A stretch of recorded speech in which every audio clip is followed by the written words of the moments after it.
ផ្ញើបក S9 មួយឧបករណ៍ទៅអតិថិជននៅកូរ៉េនៅវៀតណាមបកមួយឧបករណ៍គឺធម្មតាប៉ុន្តែអតិថិជននៅកូរ៉េភាគច្រើនសាក់លបងមួយមុនពេលបង្កើនចំនួនសម្រាប់ការបញ្ជាទិញនេះយើងបានរៀបចំ S9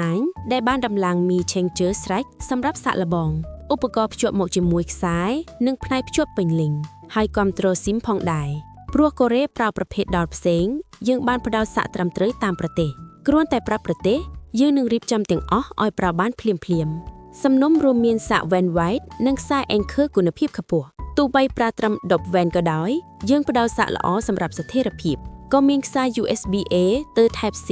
សម្រាប់ផ្ទេរទិន្នន័យនិងខ្សែថាមពលផងដែរគ្រាន់តែភ្ជាប់ត្រឹមត្រូវហើយបើកប៊ូតុងតម្លៃសមរម្យរួមបញ្ចូល software និងការគ្រប់គ្រងដំឡើងពីចម្ងាយតាម Ultra Viewer អ្នកអាចចាប់ផ្ដើមពី1ឧបករណ៍ហើយពង្រីកទៅ5ទៅ10ឧបករណ៍បានទាក់ទងមកយើងបានគ្រប់ពេល